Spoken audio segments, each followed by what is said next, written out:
Yes, sir. What's your name? Regent. Regent. How you doing, Regent? Yes. I just have two questions. The first question is, do you believe that morally good people, I guess that's kind of a very vague term, but at, I guess, the general face value of the term, generally moral people who have not heard that Jesus came to save them, go to hell if they haven't heard that? There is no such person that's morally good. Because what do you mean by good, right? We're all sinners. Yeah, we may be better than our neighbors, but we're still fallen.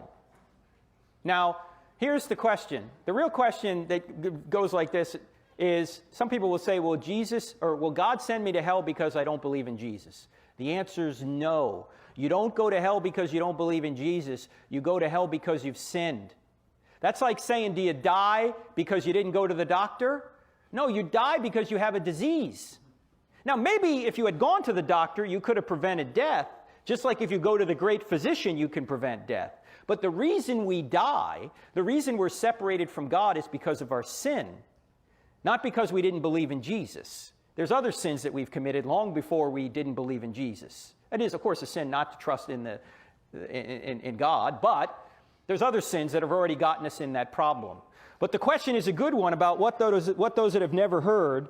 So let's just take a quick look at that, because what about those that have never heard? Now, Christians will disagree on this a little bit, but here's the way I see it anyway. First of all, Christ's sacrifice is necessary for salvation. Whether or not you have to know Christ's sacrifice is the question. I'm never going to suggest that you can get to heaven without Christ. The question is, do you have to know Christ in order to get to heaven? And here are the possibilities. Some argue that they can be saved by Christ's sacrifice if they seek God, even though they don't know the name of Jesus. In the Old Testament, this was true, correct? Nobody knew the name of Jesus, but they were still saved because they trusted in Yahweh.